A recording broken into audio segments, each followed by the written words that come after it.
Narito ang isang lugar sa mundo kung saan ang kapalaran ng isang babae ay hindi tinutukoy ng kanyang mga pangarap o talento, kundi ng mga lumang utang at sinaunang tradisyon. Sa puso ng Sana, kung saan ang mga lumang mud brick tower ay umaabot sa mainit na buhangin, may isang dalagang nakaharap sa pinakamahirap na pagpipilian sa kanyang buhay, tanggapin ang maging paninda upang iligtas ang kanyang pamilya o isakripisyo ang lahat upang hanapin ang kalayaan na hindi pa niya lubos na nauunawaan. Ito ay hindi lamang isang pagtakas mula sa isang sapilitang kasal kundi isang kwento ng isang kahanga-hangang muling pagsilang. Isang paglalakbay na magdadala sa mga mambabasa mula sa malakas na hangin ng disyerto ng Arabia tungo sa tahimik na kapayapaan ng mga makikitid na eskinita sa Pilipinas.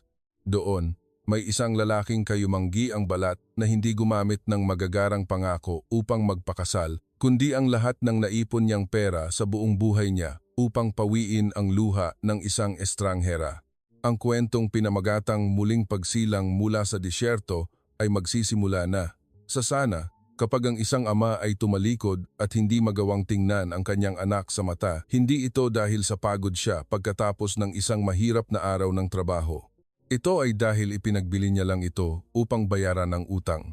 Sa sandaling iyon, ang langit na sadyang kulay abo dahil sa usok ng giyera ay tila gumuho sa ilalim ng aking mga paa. Ako si Amira at ganito nagsimula ang aking buhay na nawawasak sa gitna ng mga lumang mud brick tower ng aking tinubuang bayan bago ko natuklasan ang isang daan palabas na hindi ko kailanman inakala. Ang aking lungsod ng Sana ay may malungkot na kagandahan na may matatayog na mud brick house na pinalamutian ng puting pattern na tila malalaking ginger cake. Ngunit sa likod ng sinaunang kagandahan ay isang malupit na realidad. Ang hangin ng disyerto ay nagdadala ng alikabok sa mga ngipin na hahalo sa mapait na lasa ng kape na aking inihahanda para sa aking ama.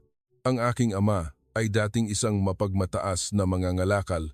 Naaalala ko ang mga lumang araw nang ang truck ng pamilya ay regular na naglalakbay sa mga ruta ng transportasyon sa hangganan, nagdadala ng mabangong kape at pag-asa para sa isang masaganang buhay. Ngunit ang giyera at hindi inaasahang mga pangyayari ay nagwalis sa lahat. Ang truck, ang tanging kabuhayan ng buong pamilya, ay nakatayo ngayon sa bakuran, tila isang tumpok ng kinakalawang na scrap metal. Hindi lang ito isang sirang makina. Ito ang pinagmulan ng kalamidad, ang sanhi ng malaking utang na pumipigil sa hininga ng aking ama araw-araw. Nang hapong iyon, napakabigat ng hangin sa bahay na tila nasusunog ang aking baga. Dumating si Sheikh Mansua. Pumasok siya sa bahay na suot ang kanyang mamahaling damit. Ang malakas na amoy ng pabango ng Arabe ay sumasakop sa pamilyar na amoy ng lupa. Siya ay isang malaking nagpapautang, isang lalaking lampas 60 na may mayabang na hitsura at mga matang laging tumitingin sa iba na tila mga numero sa isang abakus. Umupo siya sa lumang banig, humigop ng kape na kakapares ko lang, at sumulyap sa akin.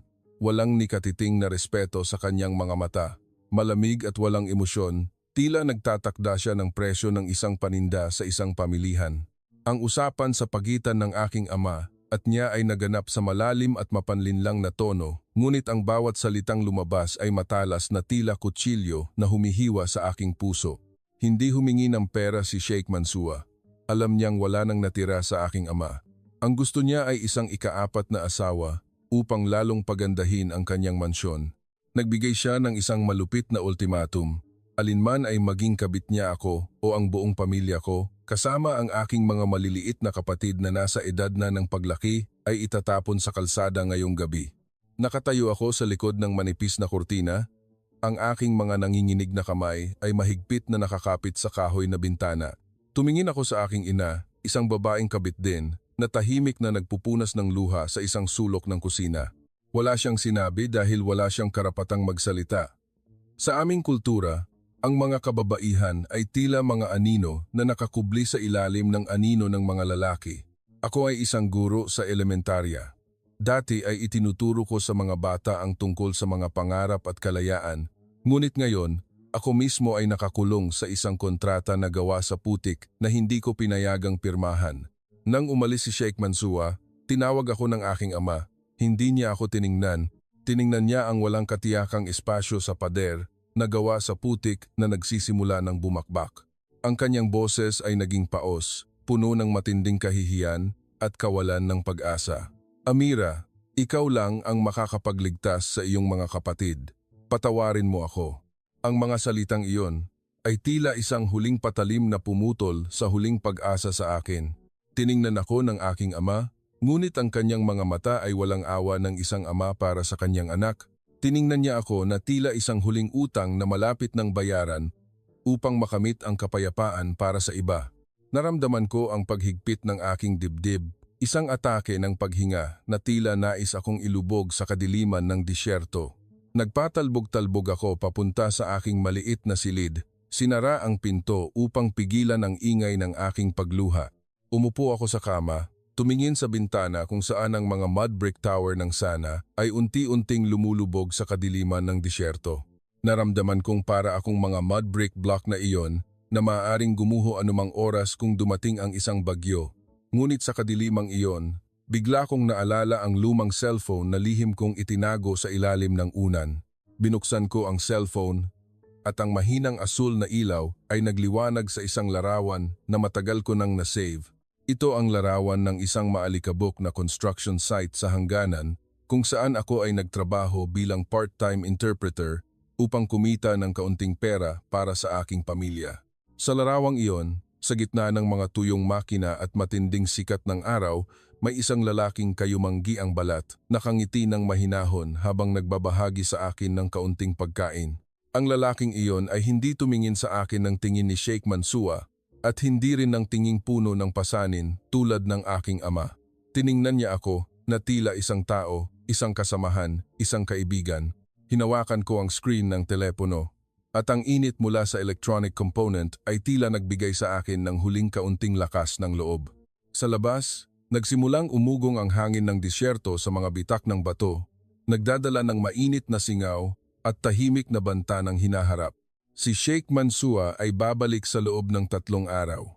3 araw upang isuko ko ang lahat ng aking kabataan at mga pangarap upang pumasok sa isang maringal ngunit malungkot na mansyon. Kung saan ako ay magiging isang anino lamang sa likod ng 3 iba pang kababaihan, humigpit ang aking dibdib. Pakiramdam ko ay may bumibigti sa aking lalamunan.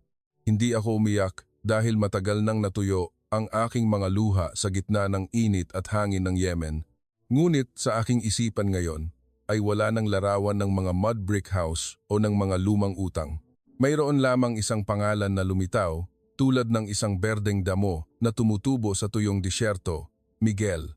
Ang lalaking iyon mula sa malayong Pilipinas, kaya niya kaya akong pawiin muli ang mga luhang ito. Hindi siya nagdala ng espada o kalasag ng isang bayani sa mga engkanto na madalas kong basahin sa mga bata sa paaralan. Nagdala lang siya ng isang lumang lata ng pagkain at isang kuwaderno na puno ng mga plano ng tulay. Naalala ko ang unang beses na nakilala ko si Miguel sa construction site sa hangganan sa pagitan ng Oman at Yemen, isang lugar kung saan ang buhay ay tila piniga ng matinding sikat ng araw at ng mga bagyong buhangin na bumabalot sa kalangitan. Noong panahong iyon, ako ay isang freelancer na interpreter, nakakubli sa likod ng aking itim na belo habang siya ay isang lalaking kayumanggi ang balat. Ang kanyang mga kamay ay puno ng kalyo, ngunit ang kanyang mga mata ay nagtataglay ng kakaibang kapayapaan sa gitna ng amoy ng langis ng makina at buhangin. Ang aming pansamantalang opisina ay isang iron container lamang na nakalagay sa gitna ng disyerto. Sa mga hapon na umaabot sa mahigit 45 degrees Celsius ang temperatura, ang hangin sa loob ay mainit na tila isang malaking oven ng tinapay. Sirado ang tanging electric fan sa opisina at habang ang ibang mga inhinyero ay abala sa pagrereklamo sa iba't ibang wika, si Miguel ay tahimik na nagtatanggal ng bawat tornilyo, maingat na nililinis ang alikabok na nakakapit sa motor. Wala siyang masyadong sinabi, nakatuon lamang sa kanyang mga kamay na gumagalaw ng maayos. Nang umikot muli ang bentilador, nagdala ito ng hangin, bagamat mainit pa rin, ay sapat na upang mapagaan ang pakiramdam ng mga tao. Tiningnan niya ako at ngumiti ng bahagya. Iyon ang unang pagkakataon na nakita ko ang isang lalaki na gumagawa ng maliliit na bagay para sa iba, ng natural at walang hinihinging kapalit. Iba sa pagiging mayabang at mapagmataas na madalas kong nakikita sa mga mayayaman na lalaki sa aking sariling bayan. Naalala ko minsan nang ang construction site ay naantala sa supply ng pagkain dahil sa isang nakabara na kalsada, binigyan ako ni Miguel ng kalahati ng isang tuyong tinapay at kaunting petsa na dala niya mula pa sa umaga. Hinati niya ang tinapay, ibinigay ang mas malaking bahagi sa akin at sinabi sa salitang Ingles na may halong ilang salitang Arabe, "Kain ka, Amira. Kailangan mo ng lakas para makapagtrabaho." Ang kanyang mga mata noon ay mas mainit pa kaysa sa sikat ng araw sa disyerto. Sa Yemen, nauuna ang mga lalaki kumain, sumunod ang mga babae, at bihira may lalaki na ibabahagi ang kanyang pagkain sa isang estrangherang babae na hindi niya kadugo. Ngunit si Miguel ay iba. Tinrato niya ako ng may simpleng paggalang, tila ako ay isang tunay na tao at hindi isang sumusunod na anino. Sa mga araw na nagtrabaho ako kasama siya, unti-unti kong natutunan ang mga unang salitang Filipino. Madalas niya akong turuan na sabihin ng, "Kaya mo yan." Tuwing nakikita niya akong pagod sa mga komplikadong papeles sa administrasyon, ipinaliwanag niya na ang mga Filipino ay laging nagsasabi nito kapag nahihirapan sila. Ito ay parang isang pangako na magiging maayos ang lahat kung hindi ka susuko. May mga tanghalian na nakikita ko siyang nakaupo sa maalikabok na lupa, masarap na kumakain ng instant noodles na dala niya mula sa kanyang bayan. Ang kakaibang amoy ng mga pampalasa ay bumabalot sa hangin. Ikinuwento niya sa akin ang tungkol sa Pilipinas, tungkol sa luntiang mga palayan na umaabot hanggang sa abot tanaw, tungkol sa mga ilog na nagdadala ng maputik na tubig na malayo sa mga tuyong lambak sa Shibam. Ikinuwento niya ang tungkol sa kanyang ina, si Aling Maria, na naghihintay sa kanya sa isang maliit na bahay kung saan may matamis na puno ng bayabas sa likod bahay. Sa kanyang pagkukuwento, ang Pilipinas ay tila isang ipinangakong lupain ng kapayapaan at kabaitan. Ngunit ang kapayapaan sa construction site na iyon ay hindi nagtagal. Ang mga tawag mula sa aking ama ay naging mas madalas, na nagdadala ng hininga ng ultimatum. Isang hapon, pagkatapos makatanggap ng tawag na kinumpirma na ni Sheikh Mansour ang petsa ng kasal, hindi ko na kayang maging kalmado. Napansin ni Miguel ang abnormalidad nang makita niya ang aking mga balikat na nanginginig sa likod ng belo. Tahimik siyang lumapit, naglagay ng isang maliit na bote ng pangmasahe sa mesa nang makita ang mga pasa sa aking pulso. Mga bakas ng pagkaladkad sa akin ng aking ama pauwi upang bigyan ako ng lektura tungkol sa tungkulin ng isang anak. Sa matinding kawalan ng pag-asa, isinantabi ko ang lahat ng hadlang sa kultura upang ipagtapat sa kanya ang lahat. Ikinuwento ko ang utang ng aking ama, ang sirang truck, at ang papalapit na kontrata upang maging ikaapat na asawa. Nagsalita ako na tila ito ang huling pagkakataon na maging isang malayang tao bago pumasok sa hawla ni Sheikh Mansour.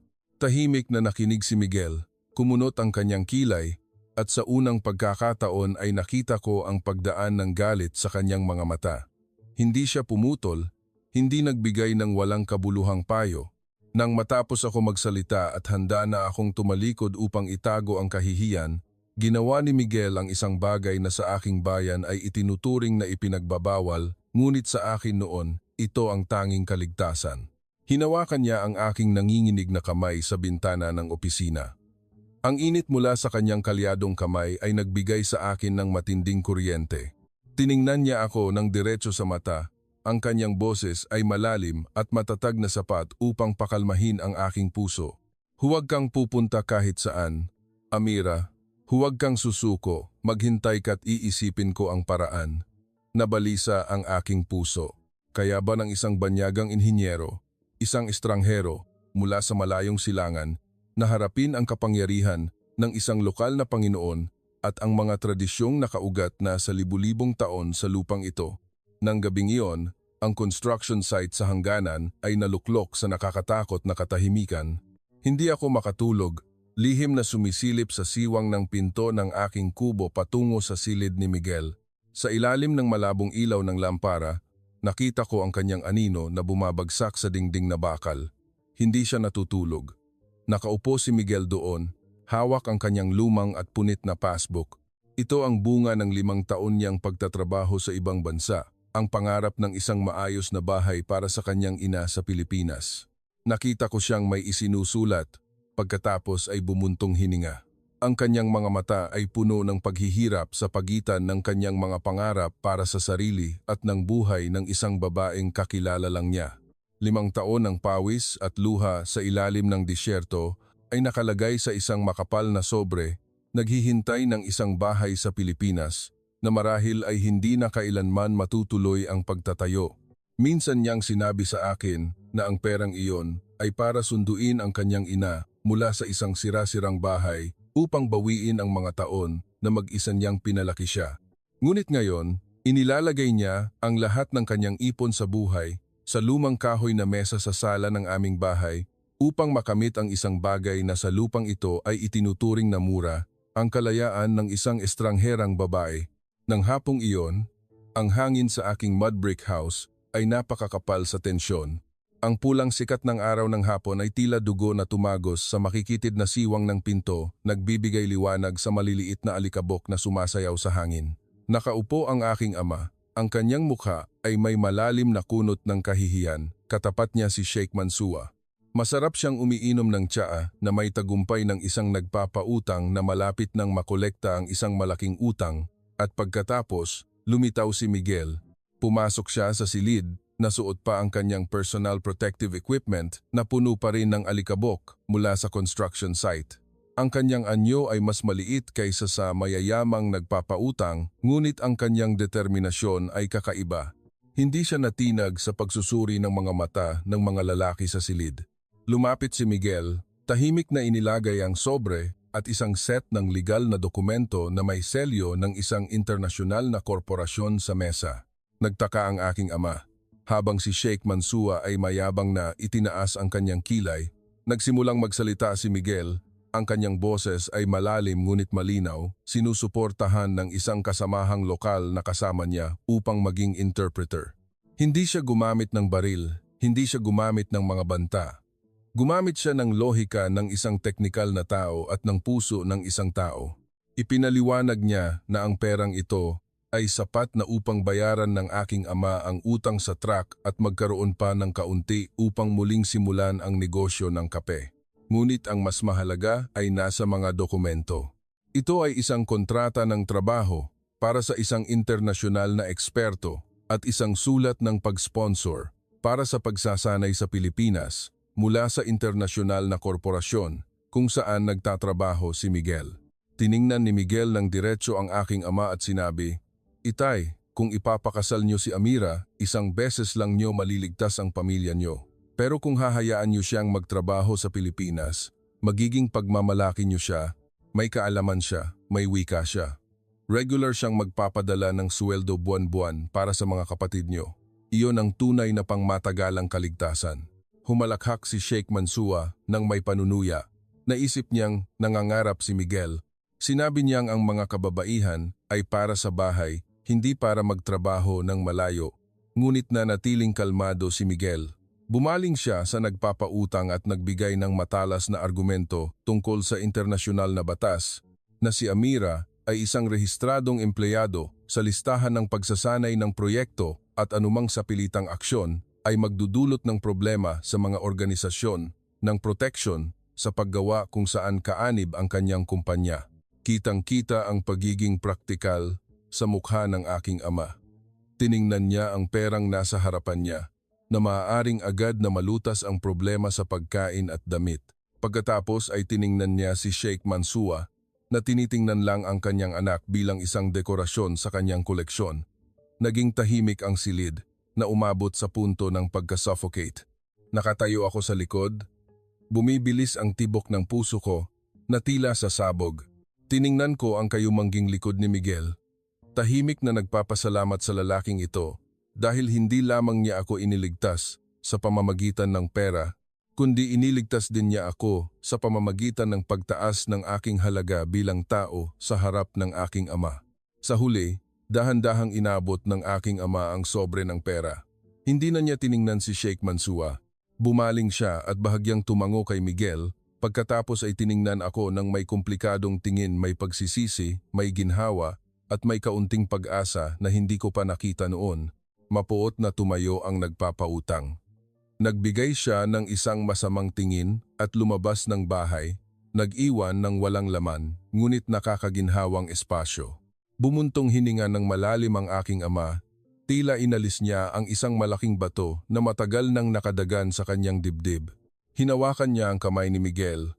Ang kanyang mga tuyong daliri ay nanginginig, bumubulong ng mga salamat na kahit hindi ko narinig ay naintindihan ko ang sinseridad.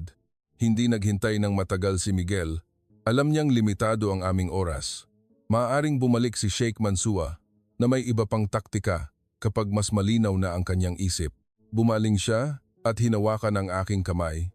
Ang kanyang mga kamay ay magaspang, ngunit nagbigay ng isang pakiramdam ng ganap na kaligtasan na hindi ko pa naranasan sa loob ng 26 na taon ng aking buhay. Bumulong siya sa Tagalog, isang pangungusap na noon ay naintindihan ko lamang sa kanyang mga mata. Bilisan mo, Amira, kailangan na nating umalis ngayon. Nagmadali akong pumasok sa silid, kinuha ang maliit na maleta na inihanda ko na mula pa kagabi. Ang maleta ay naglalaman lamang ng ilang lumang damit at ang aking mga nawasak na pangarap. Nang lumabas ako ng pinto, huling sulyap ko sa lumang mud brick house. Nakatayo ang aking ina sa beranda.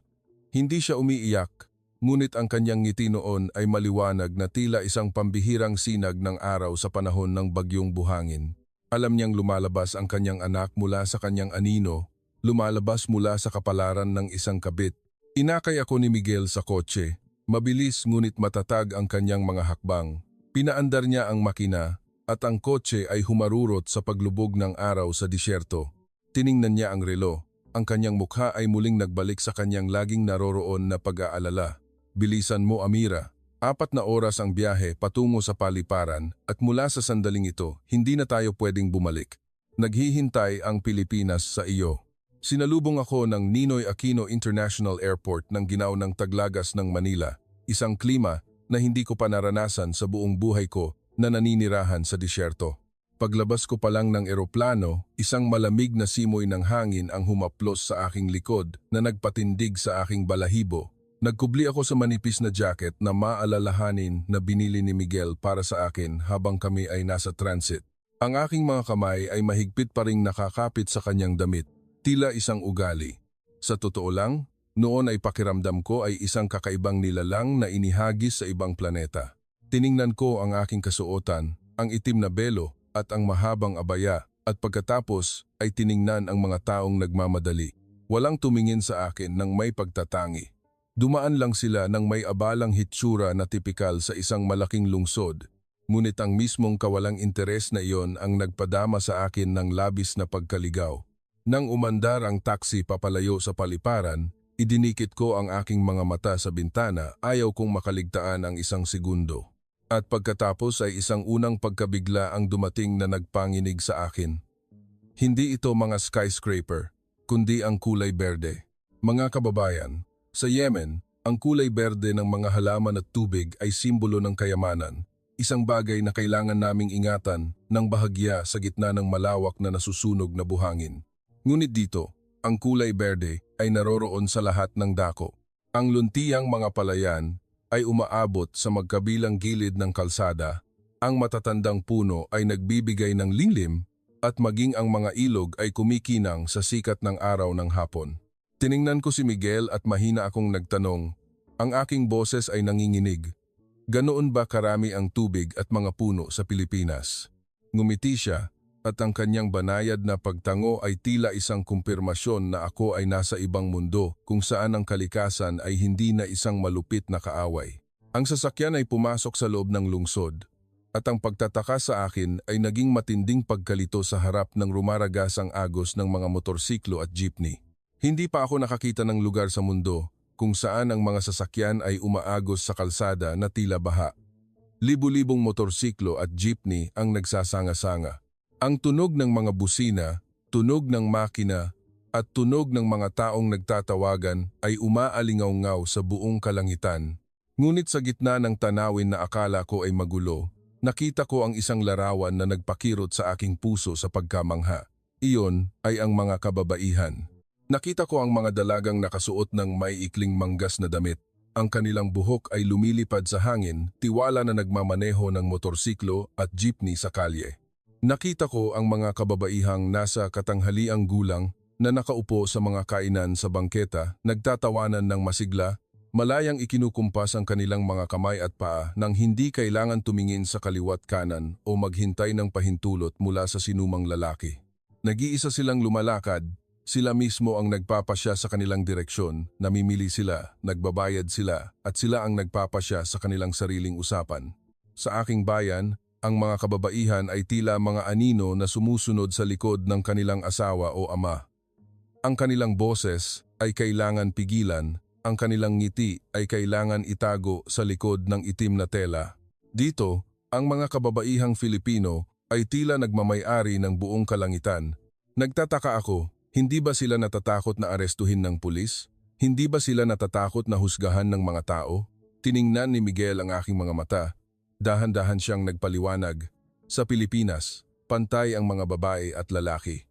Nakikita mo, kaya nilang gawin ang anumang gusto nila. Bagamat ang mga salita ni Miguel ay puno ng pagmamalaki, sa aking puso noon ay nagkaroon ng lihim na pagdududa.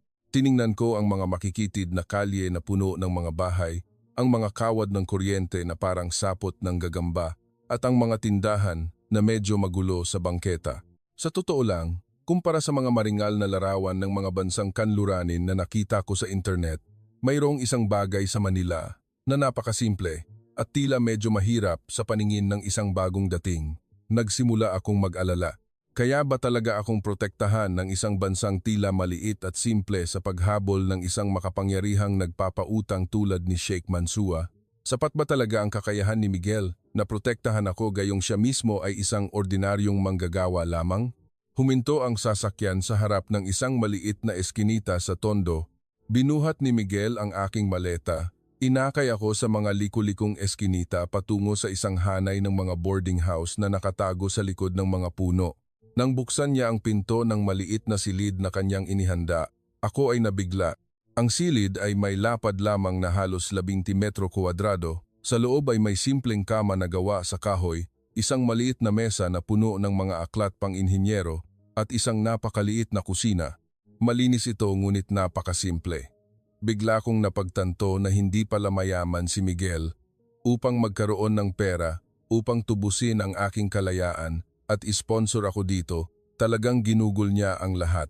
Isinakripisyo pa niya ang kanyang pangarap na bilhan ng bahay ang kanyang ina na matagal na niyang pinapangarap sa 5 taon sa ibang bansa. Tahimik na binuhusan ako ni Miguel ng isang baso ng maligamgam na tubig, tiningnan niya ako ng may pagsisisi. Medyo masikip dito, pagtiyagaan mo muna ha? Sisikapin kong magtrabaho pa para makalipat tayo sa mas malaki. Tinanggap ko ang baso ng tubig. Ang init ay kumalat sa aking palad, ngunit ang takot sa aking puso ay lalong lumaki. Tiningnan ko siya sa mata, ang lalaking isinakripisyo ang kanyang kinabukasan para sa akin. Ngunit ngayon, habang nakatayo ako sa gitna ng realidad na ito, pakiramdam ko ay naguguluhan ako. Ang unang gabi sa Manila, hindi ako makatulog. Ang malalayong busina ng sasakyan at ang huni ng mga insekto sa labas ng bintana ay nagpadama sa espasyo na kakaiba at nakakatakot. Nakahiga ako sa matigas na kahoy na kama, nakatingin sa kisame at nararamdaman ang katahimikan ng gabi sa silangan. Bigla kong naalala ang mga pangako ng nagpapautang na si Mansour tungkol sa isang maringal na palasyo, tungkol sa mga gintong alahas at isang buhay na walang problema sa pera.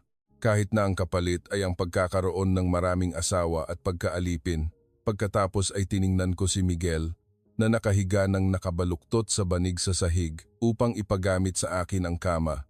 Malalim ang kanyang tulog, regular ang kanyang hininga, ang kanyang mukha habang natutulog ay nagpapakita ng pagod ngunit payapa. Tiningnan ko ang simpleng kama sa sulong ng silid at nagtanong sa sarili kung tama ba ang ginawa ko. Ano ako sa kanya sa maliit na bahay na ito? Isang tunay na asawa, isang masipag na katulong upang magbayad ng utang, o isa lamang paninda na binili niya mula sa malayong disyerto?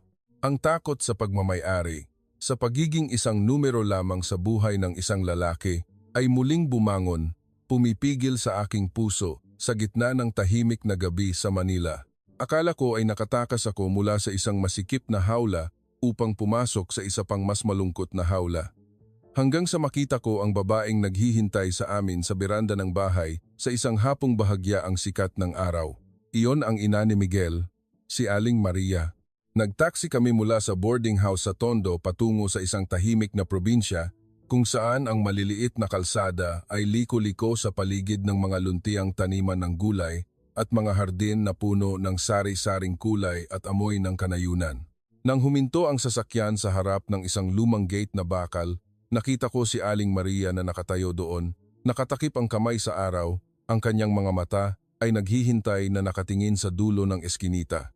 Minsang sinabi ni Miguel na ang kanyang ina ang dahilan kung bakit siya nagtatrabaho ng walang pagod sa ibang bansa.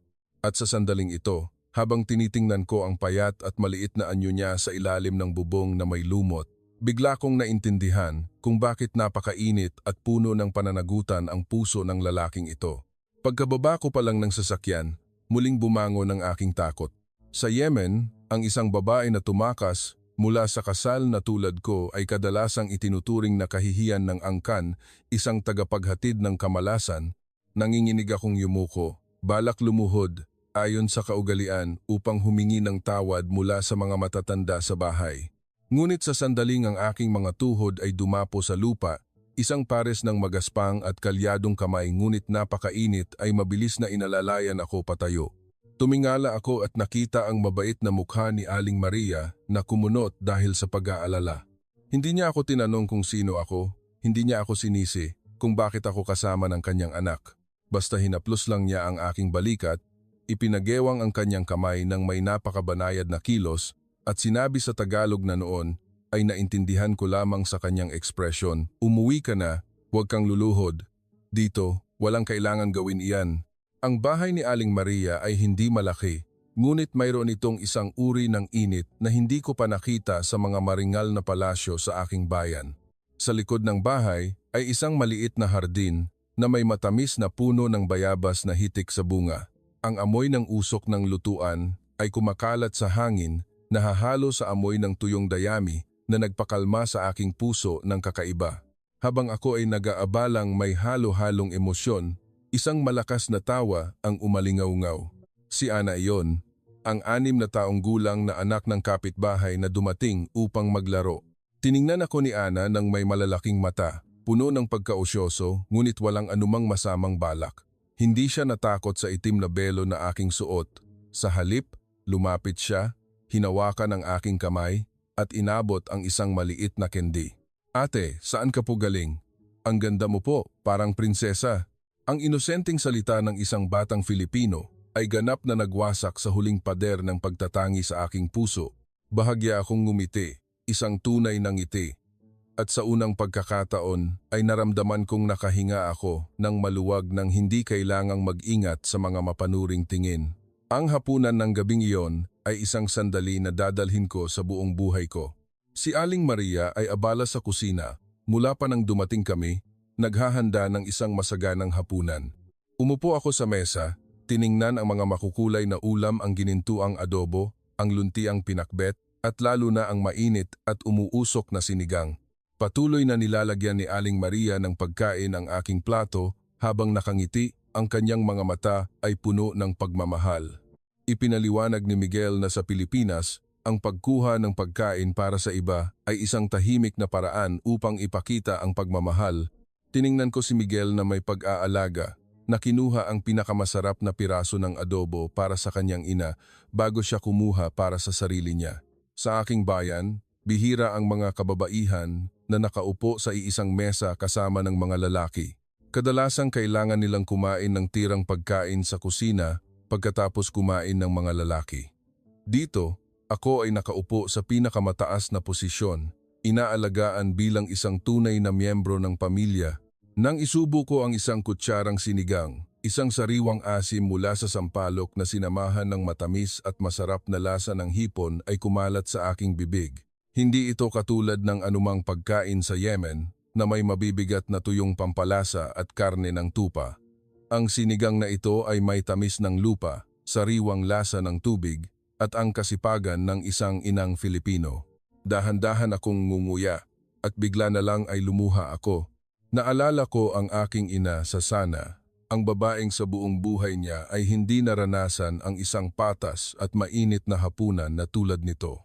Umiyak ako hindi dahil sa kalungkutan, kundi dahil sa labis na emosyon sa kabaitan ng mga estranghero.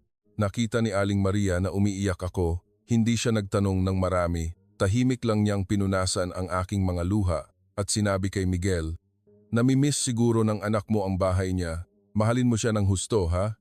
Nang gabing iyon, bumuhos ang isang banayad na ulan sa Manila, ang tunog ng ulan sa bubong na lata at ang kaluskos ng mga dahon ng bayabas sa hardin ay tila isang nakapagpapagaling na musika. Nakahiga ako sa maliit na silid na nilinis ni Aling Maria, ang mga kumot ay mabango sa amoy ng bagong laba. Akala ko ay hindi ako makakatulog, ngunit ang kapayapaan ng kanayunan ng Pilipinas ay nagpatulog sa akin ng pinakamalalim mula pa noon. Hating gabi, medyo gising ako at nakita ang anino ng isang tao na pumasok sa silid, si Aling Maria iyon. Tahimik niyang inilagay muli ang kumot sa akin dahil sa takot na hindi pa ako sanay sa lamig ng hilaga. Tumayo siya at tiningnan ako ng matagal, pagkatapos ay dahan-dahang bumuntong hininga. Bumulong siya ng may boses na puno ng pagmamahal ng ina. Kawawa naman ang bata, hindi ko alam kung ano ang dinanas niya sa disyerto kaya siya payat na ganyan. Mula ngayon, ito na ang bahay mo anak, wala nang mga api sa iyo. Ang bulong na iyon ay tila isang magic potion para sa aking sirang kaluluwa. Nanatili akong nakapikit, ngunit ang mainit na luha ay patuloy na bumagsak. Napagtanto ko na ang Pilipinas ay hindi lamang ang lugar kung saan ako dinala ni Miguel upang tumakas, kundi ang lugar kung saan ako ay tunay na muling nabuhay. Hindi na ako isang paninda upang ibayad sa utang, hindi na ako kabit ng isang Panginoon. Ako si Amira. At sa ilalim ng bubong na ito, ako ay minamahal ng pinakaprimitibo at pinakamahalagang damdamin ng tao. Sa aking bayan, sinasabi ng mga tao na kung ang isang bahay ay may 4 na sulok, kung minsan ang 4 na sulok na iyon ay tirahan ng 4 na magkakaibang kababaihan. Sa ilalim ng iisang kalangitan, may iisang asawa, ngunit may magkakahiwalay na saloobin. Lumaki ako sa imahe ng mga kababaihan sa aking angkan, na laging kailangang mag-ingat sa isa't isa, nagseselos upang mag-agawan ng kaunting pagmamahal mula sa lalaking pundasyon ng bahay. Ngunit sa maliit na boarding house na ito sa Tondo, sa ilalim ng mainit na dilaw na ilaw at sa hininga ng gabi sa Maynila, nagsisimula akong mapagtanto ang isang katotohanan na nagpatibok ng aking puso dahil sa damdamin, ako ay nag-iisa. Pagkatapos ng mainit na hapunan sa bahay ni Aling Maria, ibinalik ako ni Miguel sa boarding house. Iniligpit niya ang mga aklat pang-inhinyero upang magkaroon ako ng upuan, habang siya naman ay abala sa pag-aayos ng tumutulong gripo sa lababo. Habang tinitingnan ko siya na abala, ang kanyang mga kamay ay mabilis na nagpapihit ng bawat tornilyo. Bigla kong naalala ang maringal na mansyon ni Sheikh Mansour. Doon, hindi na niya kailangang hawakan ang mga maliliit na gawaing ito. Kailangan lang niyang mag-utos at panoorin ang mga katulong na naglilingkod. Ngunit doon din, may 3 kababaihan na naghihintay sa kanya. At kung hindi ako tumakas, ako na sana ang ika-4. Tiningnan ko si Miguel, pagkatapos ay tiningnan ang maliit na silid na mayroon lamang iisang kama, isang set ng mesa at upuan, at bigla na lang ay lumabas sa aking bibig ang isang inosenteng tanong, "Miguel, sa bansa mo, kung sakaling ako ay tumanda at pumangit, magpapakasal ka pa ba sa mas batang babae?" Huminto si Miguel habang binibigkisan ng wrench. Lumingon siya at tiningnan ako. Ang kanyang mga mata ay puno ng pagkabigla, pagkatapos ay bigla siyang humalakhak. Ito ay isang masigla at nakakapreskong tawa na nagpadama sa akin ng kaunting hiya. Pinunasan niya ang kanyang mga kamay sa kanyang damit, umupo sa plastik na upuan sa harap ko, at dahan-dahang nagpaliwanag, "Amira, sa Pilipinas, ang batas ay nagpapahintulot lamang ng isang asawa at isang asawa. Kung kukuha pa ako ng iba, lalabag ako sa batas, kukundinahin ako ng buong lipunan, at ang pinakamahalaga, hindi ako kailanman patatawarin ng aking ina." Huminto siya sandali. Ang kanyang mga mata ay naging seryoso ngunit puno ng pagmamahal. Ngunit ang batas ay bahagi lamang.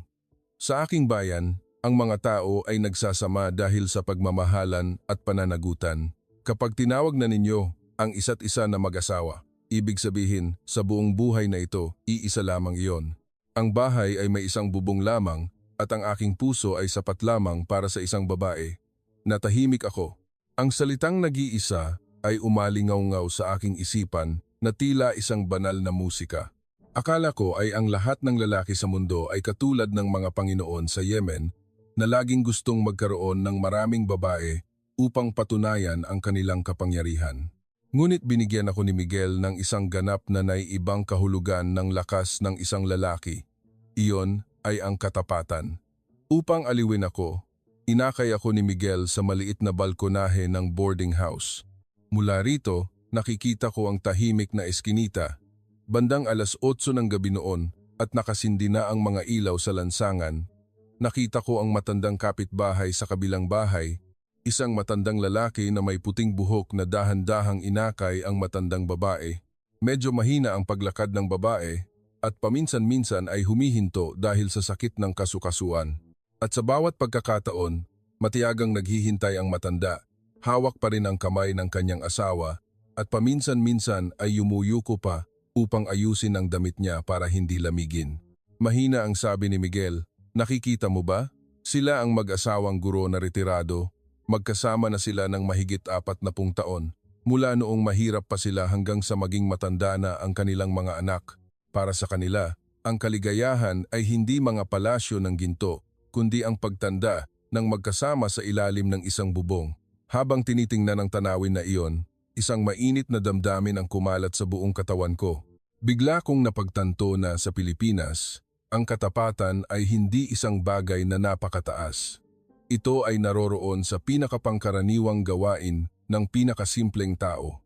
Ang mga lalaking Filipino ay maaaring hindi magaling magsalita ng matatamis na salita. Maaari silang maging tuyo, maaaring umitim ang balat dahil sa pasanin ng pamumuhay. Ngunit mayroon silang isang napakahalagang katangian. Iyon ay ang panghabambuhay na pagkakabit sa kanilang asawa. Nang gabing iyon, hindi sinasadyang nakita ko ang kuwaderno ni Miguel na nakalagay sa mesa.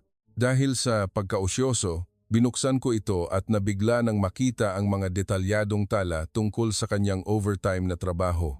Si Miguel ay hindi lamang isang supervising engineer sa araw, kundi tumatanggap din siya ng dagdag na trabaho sa pagsasalin ng mga plano at pagbibigay ng teknikal na payo sa ibang kumpanya sa gabi.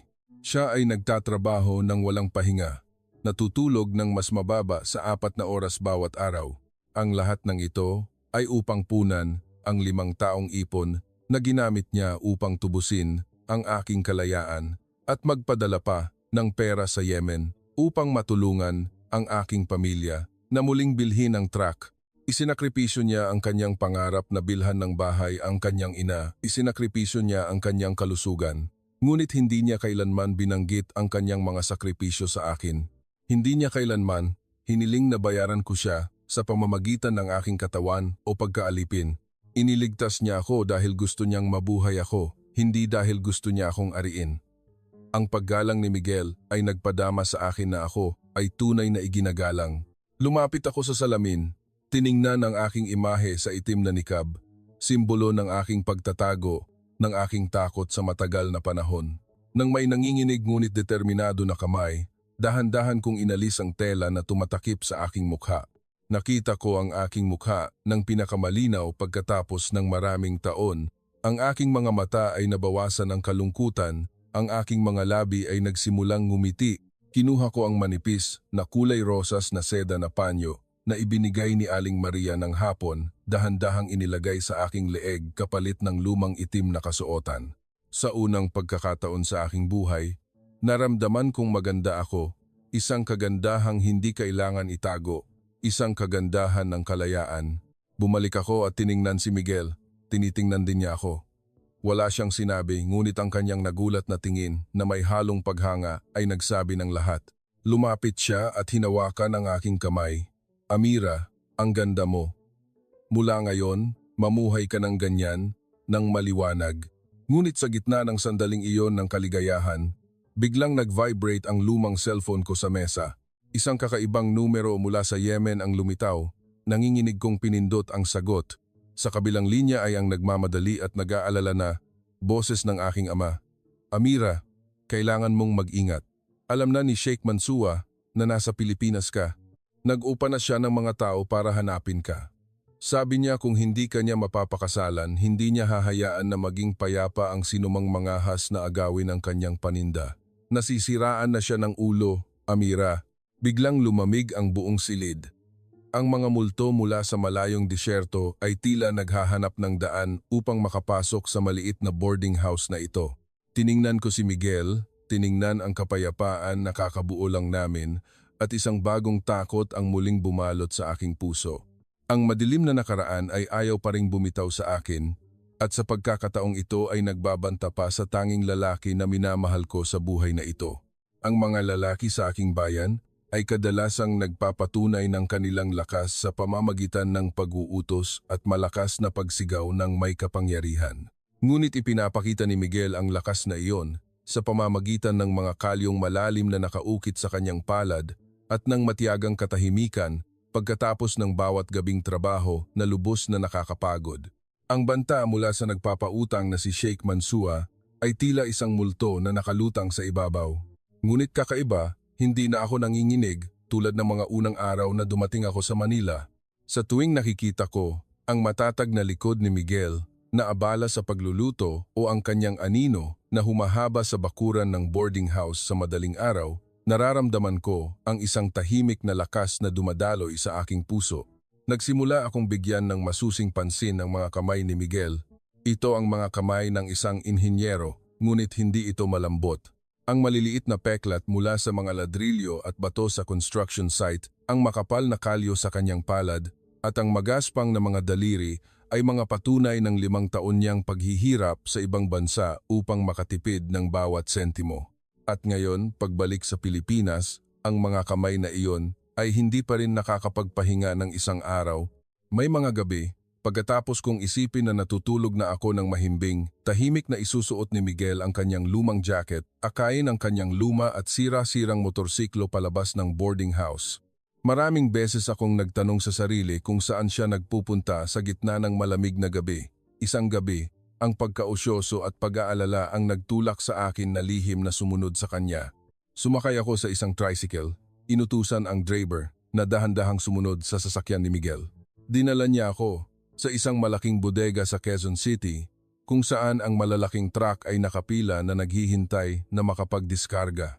Sa gitna ng dilaw na ilaw ng high-pressure lamp at alikabok, nabigla ako nang makita si Miguel, ang formal na supervising engineer sa araw, na kasama ng iba pang manggagawa ay buhat-buhat ang mabibigat na sako sa kanyang balikat. Basang-basa ng pawis ang kanyang damit kahit malamig ang panahon, bawat hakbang niya ay mabigat ngunit matatag. Sa sandaling iyon, tila may bumibigti sa aking puso. Lumabas na upang bayaran ang utang ng aking ama sa Yemen, upang ako ay makapamuhay ng disente nang hindi nag-aalala sa pera, ginawa niya ang kanyang sarili na isang porter. Hindi siya mayaman. Siya ay isang lalaking Filipino na labis na mapagbigay, na ginagamit ang pinakadalisay na lakas paggawa upang protektahan ako mula sa mga bagyo ng buhay. Pagbalik sa bahay bago siya, nakaupo ako na yakap ang aking mga tuhod sa dilim, bumubuhos ang luha. Sinisi ko ang aking sarili na masyado akong naging walang muwang, na hinayaan ko siyang pasanin ang lahat mag-isa. Mula sa sandaling iyon, ipinangako ko sa sarili ko na hindi lang ako magiging isang tao na nasa likod ng kanyang proteksyon. Nagsimula akong matuto ng Tagalog ng buong pag-iisip. Tuwing umaga, hinihiling ko kay Ana, ang kaibig-ibig na kapitbahay, na turuan ako ng mga bagong salita. Hawak ni Ana ang aking kamay, itinuturo ang bawat bagay, ang mangkok, ang kaldero, ang kutsara, ang inosenteng kabaitan ng batang Filipino na iyon ang tumulong sa akin na alisin ang huling mga hadlang. Hindi na ako nagtatakip ng mukha sa bakuran. Nagsimula akong matuto kung paano tumawad sa nagtitinda ng gulay, kung paano ngumiti at bumati sa guwardiya. Gusto kong makita ni Miguel na nagsusumikap ako upang maging isang tunay na babaeng Filipino, isang kasama sa buhay na kayang kasama niya sa mga hamon. Isang gabi, umuwi si Miguel na maputla ang mukha. Pagkapasok niya pa lang ng pinto, bumagsak na siya sa upuan. Ang kanyang katawan ay mainit na tila isang nagbabagang uling. Nilagnat siya ng mataas dahil sa sobrang pagtatrabaho at lamig. Habang nakikita ko siyang nakahiga, Paminsan-minsan ay bumubulong tungkol sa mga plano at tulay, sumasakit ang aking puso. Naalala ko ang lugaw na may luya at sibuyas na ikinuwento ni Aling Maria sa akin sa mga lumang kuwento ng Filipino. Sinabi niya na iyon ay ang gamot ng pagmamahal. Dali-dali akong bumaba sa kusina, abala sa pagsindi ng apoy, paghihiwa ng luya at sibuyas at pagluluto ng mainit na lugaw. Nang dalhin ko ang mangkok ng lugaw sa tabi ng kama, bahagyang iminulat ni Miguel ang kanyang mga mata. Tiningnan niya ako. Ang kanyang mga mata ay nagpapakita ng pagtataka nang makita niya ako na hindi na nakaupo lang at nag-aalala, kundi alam na kung paano siya aalagaan. Sumubo ako ng tig-isang kutsara ng lugaw, hinipan ito, pagkatapos ay dahan-dahang pinasubo sa kanya. Ang init mula sa mangkok ng lugaw ay humaplos sa kanyang mukha, na halo sa mabangong amoy ng sibuyas at paminta. Pagkatapos kumain ni Miguel, bumuhos ang pawis niya na parang naliligo at unti-unting namula ang kanyang mukha. Hinawakan niya ang aking kamay, ang kanyang boses ay mahina ngunit puno ng pagmamahal. Salamat, Amira. Humihingi ako ng paumanhin dahil pinakita ko sa iyo ang aking kahinaan. Umiling ako at ang mga luha ng kaligayahan ay bumagsak sa kanyang kalyadong kamay. Huwag kang humingi ng tawad, Miguel. Hindi ako isang paninda na kailangan mong tubusin ng iyong buhay. Ako ang iyong asawa, ang kasama mo sa pagdaan sa mga bagyo ng buhay. Mula ngayon, hayaan mo akong makasama kang pasan ang mga pasanin. Iyon ang unang pagkakataon na iginiit ko ang aking posisyon sa bahay na ito, hindi bilang isang may utang, kundi bilang isang babaeng minamahal at iginagalang. Nang gabing iyon, mahimbing ang tulog ni Miguel, regular at payapa ang kanyang hininga. Umupo ako sa tabi niya. Tinitingnan ang kanyang mukha sa ilalim ng malabong ilaw ng lampara. Ang aking puso ay puno ng kakaibang determinasyon. Hindi na ako ang mahina at takot na Amira ng Yemen. Ako ay bahagi na ng lupang ito. Thế nhưng sáng hôm sau, khi Miguel vừa mới tỉnh táo hơn một chút, một tiếng gõ cửa vang lên khô khốc. Isang lalaking nakasuot ng formal na suit at may hawak na itim na briefcase ang nakatayo sa harap ng aming boarding house. Ipinakilala niya ang kanyang sarili bilang legal na kinatawan ng Mansuwa Group sa Timog Silangang Asya. Ibinigay niya kay Miguel ang isang sobre na may pulang selyo mula sa Yemen. Ang nilalaman nito ay isang formal na kahilingan na ibalik ako sa bansa upang ayusin ang hindi pagkakasundo sa kasal at ari-arian. Tiningnan niya ang maliit na boarding house na may paghamak. Pagkatapos ay tiningnan si Miguel ng may pagmamataas. Isa ka lang hamak na inhinyero. Sa tingin mo ba kaya mong kalabanin ang isang makapangyarihang tulad ni Mansuwa? Ibigay mo siya. Kung hindi, ang buhay at karera mo sa Pilipinas ay magtatapos dito. Naisip ni Sheikh Mansuwa na ang pera ay kayang bilhin ang lahat sa mundo, mula sa mga lumang bahay sa Sana hanggang sa aking dignidad at kinabukasan. Ngunit nagkamali siya. Isang nakamamatay na pagkakamali ng mga hasyang kalabanin ang katatagan at talino na nakatago sa likod ng tahimik na anyo ng isang lalaking Filipino. Nang umagang iyon, ang opisina ng internasyonal na legal na pagpapayo sa sentro ng Maynila ay punong-puno ng liwanag, ngunit mayroon itong nakakapigil hiningang tensyon. Sa harap namin ay ang kinatawan ni Mansuwa, isang banyagang abogado na may makintab na suit at aroganteng ugali. Tiningnan niya si Miguel. Tiningnan ang kanyang mga kamay na may bahid pa ng langis mula sa construction site nang may paghamak, tila isa lamang siyang butil ng buhangin sa ilalim ng kanyang sapatos. Inihagis niya sa mesa ang isang tumpok ng dokumento. Ang kanyang boses ay malamig at mayabang. Sa Yemen, si Amira ay itinuring ng pag-aari ni Sheikh Mansuwa. Ang pagkuha mo sa kanya ay isang iligal na pag-angkin. Mayroon kaming lahat ng mga resibo ng utang ng kanyang ama at nakasulat na mga pangako. Ikaw ay isang mahirap na inhinyero. Ano ang ipapanlaban mo sa kapangyarihan sa pananalapi na kayang bilhin ang iyong buong karera? Nakaupo ako sa tabi ni Miguel. Ang aking mga nanginginig na kamay ay nakatago sa ilalim ng mesa. Muling bumalik ang takot mula sa mga mud brick tower ng Sana, pumipigil sa aking hininga. Tiningnan ko si Miguel, takot na baka mawala ang lahat sa kanya dahil sa akin. Ngunit si Miguel ay nakaupo pa rin doon, tuwid ang likod, hindi nagbago ang kanyang mukha. Hindi siya nagalit, hindi rin siya natakot. Dahan-dahan niyang binuksan ang lumang briefcase. Kinuha ang isang set ng mga dokumento na tahimik niyang inihanda sa lahat ng panahong iyon. Nagsimulang magsalita si Miguel. Ang kanyang boses ay malalim ngunit matalas na tila isang talim ng bakal. Tama kayo, wala akong gaanong pera tulad ni Sheikh Mansour, ngunit sa bansang ito, pinahahalagahan namin ang batas at karapatang pantao, hindi ang kapangyarihan ng maruming pera. Tingnan ninyo ito ng mabuti. Ibinigay ni Miguel ang mga dokumento sa kinatawan. Iyon ang internasyonal na kontrata ng trabaho para sa isang eksperto na lihim niyang kinumpleto sa tulong ng kumpanya ng konstruksyon kung saan siya nagtatrabaho. Ipinagpatuloy ni Miguel ang bawat salita ng matalas. Si Amira ay dumating sa Pilipinas bilang isang skilled worker at pinoprotektahan ng internasyonal na batas sa paggawa. Mas mahalaga, ang lahat ng perang ipinadala ko sa Yemen ay naitala bilang bayad sa utang, may mga resibo at malinaw na sertipikasyon sa pamamagitan ng internasyonal na bangko. Sa legal na aspeto, ang pamilya ni Amira ay wala ng utang kay Mansour. Ang sapilitang kasal na ginawa ni Mansour ay hindi kinikilala ng batas ng Pilipinas at ng internasyonal na batas. Sa katunayan, mayroon itong mga palatandaan ng krimen ng human trafficking. Nagsimulang mangamba ang kinatawan, ang kanyang makintab na mukha ay nagbago habang binabaligtad ang bawat pahina ng mga dokumento. Hindi niya inakala na ang isang hamak na inhinyero tulad ni Miguel ay kayang magplano ng detalyado at matibay.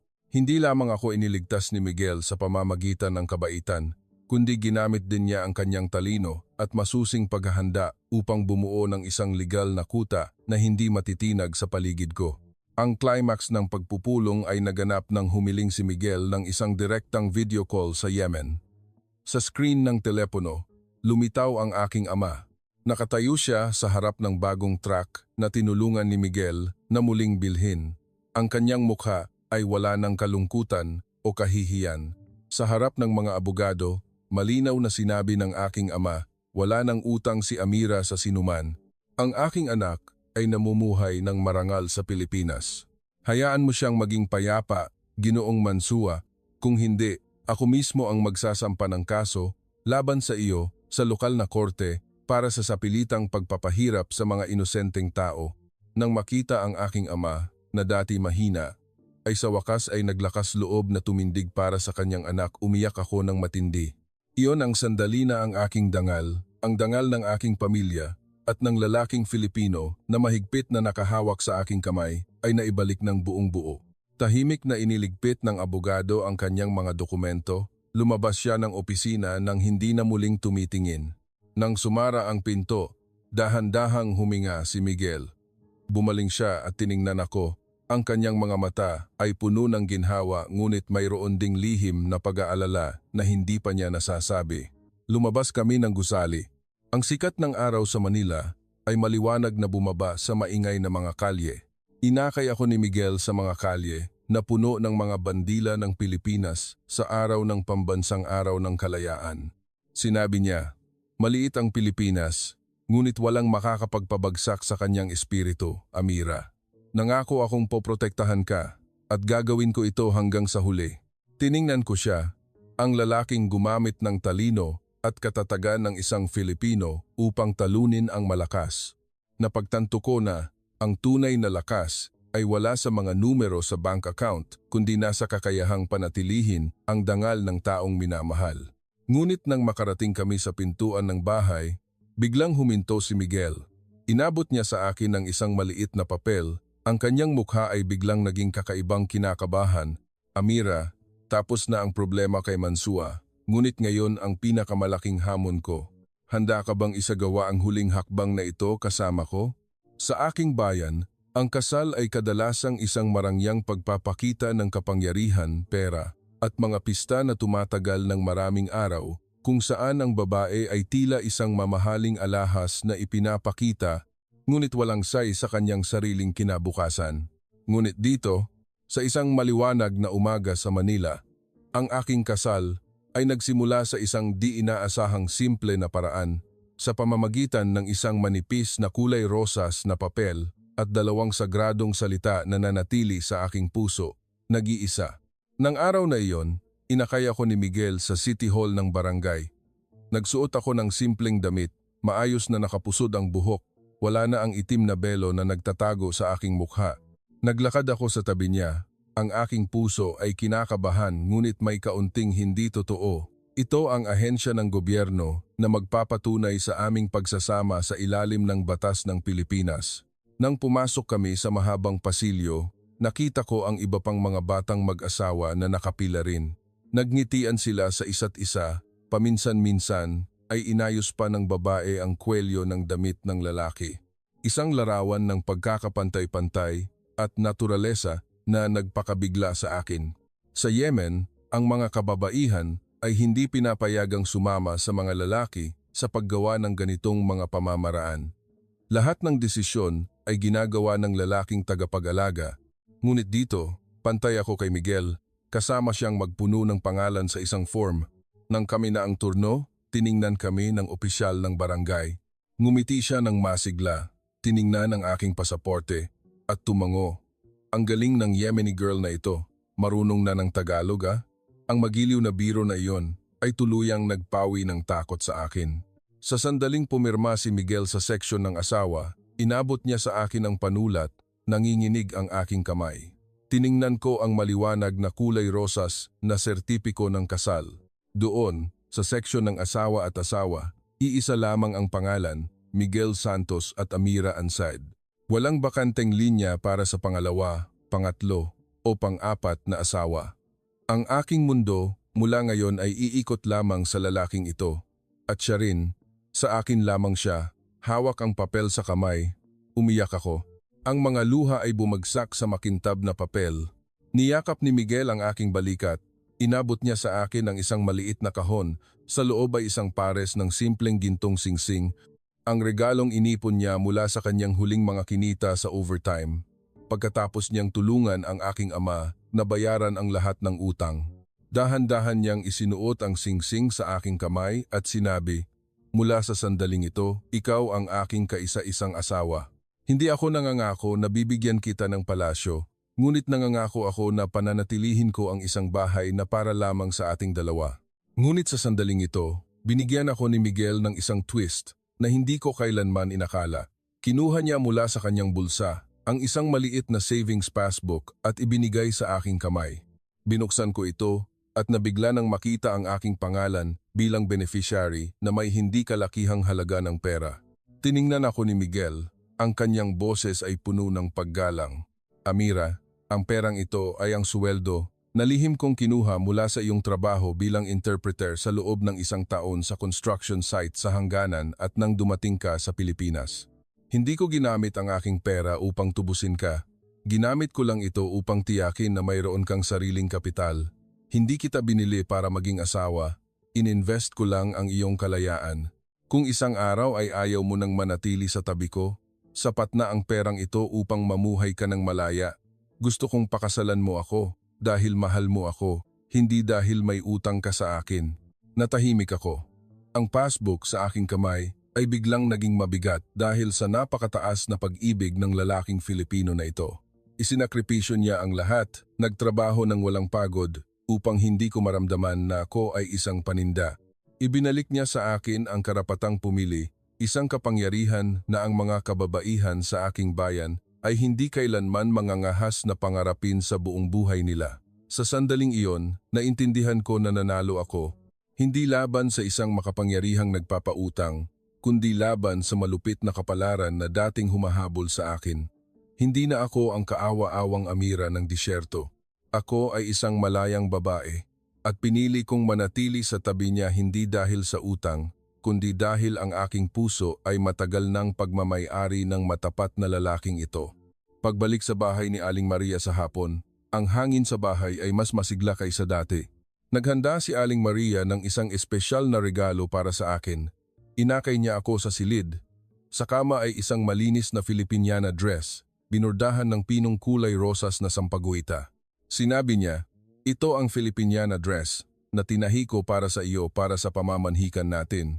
Ang sampaguita ay bulaklak ng Pilipinas. Ito ay halos katulad ng desert rose sa bayan mo. Kahit sa putik, namumulaklak pa rin ng maringal." Tumayo ako sa harap ng salamin, isinuot ang pambansang kasuotan ng bansang nagligtas sa aking buhay. Ang Filipiniana dress ay yumakap sa aking katawan, disente ngunit elegante, na nagpadama sa akin na tila isang tunay na dalagang Filipino. Tiningnan ko ang aking sarili sa salamin, tuluyang inalis ang mga huling pasanin ng nakaraan. Minsan, ang bayan ay hindi ang lupang kung saan tayo ipinanganak, kundi ang lugar kung saan may taong nagpunas ng ating mga luha at tinawag tayong nag-iisa. Madalas kong sabihin iyan sa sarili ko tuwing nakatayo ako sa ilalim ng bubong ng bahay sa umaga sa Manila. Kapag ang mga patak ng hamog ay nananatili pa sa mga dahon ng bayabas at ang amoy ng insenso ay kumakalat mula sa altar ng mga ninuno, mula sa tuyong dingding ng sana hanggang sa bahay na may lumot na bubong sa Pilipinas, ang aking paglalakbay ay natapos na sa isang usbong na bumubuo, isang kahangahangang muling pagsilang na marahil sa pinakamalayong pangarap ko sa disyerto ay hindi ko kailanman nangahas na isipin. Sa mga huling araw ng taon, ang hangin sa Manila ay naging masigla at kakaibang mainit. Ito ang unang beses na naranasan ko ang Pasko at Bagong Taon, ang pinakamalaking pagdiriwang ng pagsasama-sama ng pamilya sa mga Filipino. Hindi na ako ang naguguluhang dayuhang babae noon. Ngayon, kaya ko nang magsuot ng Filipiniana dress na may bulaklak at magpunta sa Christmas market kasama si Aling Maria. Alam kung paano pumili ng mga pulang poinsettia at matuto kung paano magbalot ng bibingka. Umupo ako sa tabi ng naglalagablab na kalan, natutong maglagay ng bawat dahon ng saging. Ang aking mga kamay ay sanay na sa pagmasa ng bigas at munggo sa halip na magdasal lamang sa takot noon. Tiningnan ako ni Aling Maria. Ang kanyang mga mata ay puno ng pagmamalaki. Hindi na niya ako tinawag na manugang na dayuhan, tinawag lang niya ako na, Amira, anak, pakitingnan ang bibingka para kay inay. Ang salitang anak ay napakatamis at napakasagrado. Nagbigay ito sa akin ng pakiramdam na ako ay tunay na kabilang dito, kabilang sa mainit at mapagbigay na dugo ng kapuluan ng Pilipinas. Isang hapon ng bisperas ng Bagong Taon, nakaupo ako sa maliit na silid, ginamit ang telepono upang tawagan ang aking ina sa Yemen. Sa maliit na screen, ipinakita ko sa kanya ang luntiang hardin, ang namumulaklak na poinsettia, at si Miguel na abala sa paglilinis ng likod bahay. Nakita ng aking ina na hindi na ako nakasuot ng itim na belo, nakita ang aking mukha na namumula at ang aking mga mata na nagniningning sa kaligayahan, natahimik siya sandali. Sa unang pagkakataon ay nakita kong ngumiti ang aking ina, isang ngiti ng kapayapaan, wala nang pag-aalala tungkol sa utang o tradisyon. Sinabi niya sa Arabic, ngunit alam kong naintindihan din ni Miguel na nasa likod. Natagpuan mo na ang iyong paraiso, Amira. Umiiyak akong tumingin sa aking ina. Lihim na nangako na balang araw, kapag tunay na bumalik ang kapayapaan, susunduin ko siya dito upang makita na sa mundong ito, may mga lugar pa rin kung saan ang mga kababaihan ay iginagalang at minamahal ng ganoon. Ang pinakasagradong sandali ay nang dahan-dahan kong inilagay ang aking kamay sa aking tiyan. Doon, isang maliit na buhay ang nabubuo. Ang bunga ng pag-ibig na lampas sa hangganan, ng sakripisyo at katapatan. Ang batang ito ay magdadala ng matatag na dugo ng disyerto at ang mabait na puso ng lupang Filipino. Tiningnan ko si Miguel, nakita siyang maingat na nililinis ang lumang motorsiklo, ang tanging alaala na natira matapos niyang gastusin ang lahat ng kanyang pera upang iligtas ako. Hindi na siya ang nag-iisang inhinyero sa maalikabok na construction site. Siya ang aking asawa, ang ama ng aking anak, at ang pinakatahimik na bayani na nakilala ko. Pumasok si Miguel sa bahay, niyakap niya ako mula sa likod, nakatingin sa tarangkahan ng bahay na may mga bandila ng Pilipinas na iwinawagayway sa hangin ng tag-araw. Dahan-dahan niyang hinalikan ang aking buhok at bumulong, maligayang pagdating sa iyong tunay na tahanan, Amira. Mula ngayon, tatanda tayo ng magkasama rito. Sumandal ako sa kanyang balikat, naramdaman ang init mula sa kanyang matatag na likod na dating nagpasan ng buong kalangitan ng kalayaan para sa akin. Ganoon ang mga lalaking Filipino, hindi sila kailangang maging prinsipe sa mga engkanto. Sila ay mga matatapat na asawa lamang, minamahal ang kanilang mga asawa ng may buong pananagutan at tapat na kabaitan. Ako si Amira, isang babaeng Yemeni na dating itinuring na utang, isang paninda sa gitna ng mga lumang tradisyon. Ngunit ngayon nakatayo ako rito sa ilalim ng malayang langit ng Pilipinas bilang ang kaisa-isa at huling asawa ng isang simpleng lalaking Filipino. Ang aking kuwento marahil ay magiging patunay na bagamat maliit ang Pilipinas, ang puso ng mga tao rito ay malawak at napakalaki, sapat upang pagalingin ang bawat sugat at buhayin ang pinakawasak na kaluluwa. Huwag kailanman sumuko sa pag-asa, kahit na nasa gitna ka ng tuyong disyerto o sa kailaliman ng kawalan ng pag-asa. Dahil sa isang sulok ng mundong ito ay laging may kamay na handang humawak sa iyo, punasan ang iyong mga luha at tawagin kang nag-iisa. Salamat Pilipinas, ang lupang muling bumuhay sa akin mula sa alikabok ng disyerto. Sana ay naantig ng kuwento ni na Amira at Miguel ang inyong mga puso na tumulong sa atin na mas pahalagahan ang katapatan at kabaitan ng mga Filipino. Kung sa tingin ninyo ay makabuluhan ang kuwentong ito, bigyan niyo ako ng like at mag-subscribe sa channel upang hindi makaligtaan ang mga susunod na paglalakbay. Nawa ilaging payapa kayo at mahanap ninyo ang inyong sariling paraiso.